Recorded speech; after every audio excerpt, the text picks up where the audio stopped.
السلام علیکم پیارے بچوں، جہان اردو قاعدہ کا صفحہ نمبر 16 کھولیں۔ کل ہم نے دھے اور ڈھے سے بننے والے الفاظ کی پہچان تصویر کی مدد سے کی تھی۔ چلے ہم اپنا کل والا سبق دہرائیں۔ دھے دھوبی، دھے دھاگا، دھے دھنک، ڈھے ڈھول، ڈھے ڈھکن، ڈھے ڈھال۔ آج ہم پڑھیں گے رہے اور ڈھے والے الفاظ۔ پیارے بچوں، رہے اور ڈھے سے کوئی لفظ شروع نہیں ہوتا، یہ لفظ کے درمیان میں یا آخر میں آتے ہیں۔ رہے، رے کی بھاری آواز ہے۔ رہے اس لفظ کے درمیان میں موجود ہے۔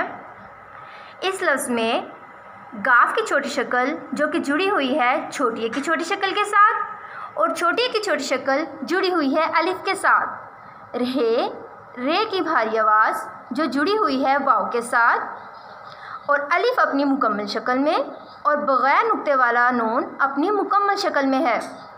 یہ حروف مل کر لفظ 11واں بناتے ہیں۔ کسی بھی چیز کو ہم جب 11 برابر حصوں میں بانٹتے ہیں تو اس کا ہر حصہ 11واں حصہ کہلاتا ہے۔ رہے اس لفظ کے درمیان میں موجود ہے۔ اس لفظ میں بے کی چھوٹی شکل جڑی ہوئی ہے الف کے ساتھ، اور رے کی بھاری آواز ہے جو جڑا ہوا ہے واو کے ساتھ، اور الف اپنی مکمل شکل میں ہے، اور بغیر نقطے والے نون اپنی مکمل شکل میں ہے۔ یہ لفظ بنا 12واں۔ کسی بھی چیز کو جب ہم 12 حصوں میں برابر بانٹتے ہیں تو اس کا ہر حصہ اس کا 12واں حصہ کہلاتا ہے۔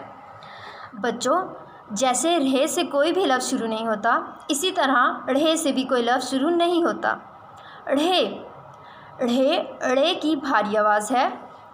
یہ لفظ جس میں ڑھے موجود ہے، اس میں کاف کی چھوٹی شکل جڑی ہے ڑھے کے ساتھ، اور اس کے بعد ہے مکمل الف، اور حمزہ چھوٹی کے اوپر ہے۔ یہ لفظ بنا کڑھائی۔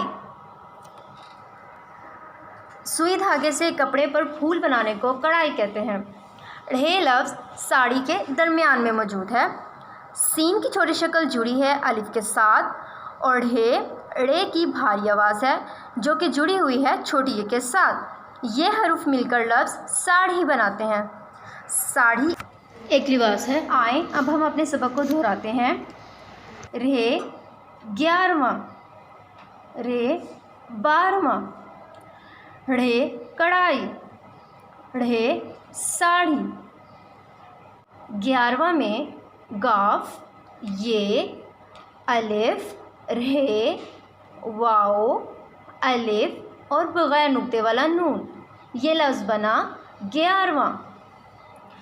12واں میں بے، الف، رہے، واو، الف اور بغیر نقطے والا نون۔ یہ لفظ بنا 12واں۔ آگے ڑھے سے کڑھائی۔ کڑھائی میں کاف، ڑھے، الف، حمزہ چھوٹی ے، کڑھائی۔ ساڑھی۔ ساڑھی میں سین، الف، ڑھے، چھوٹی ے، ساڑھی۔ رہے 11واں، رہے 12واں، ڑھے کڑھائی، ڑھے ساڑھی۔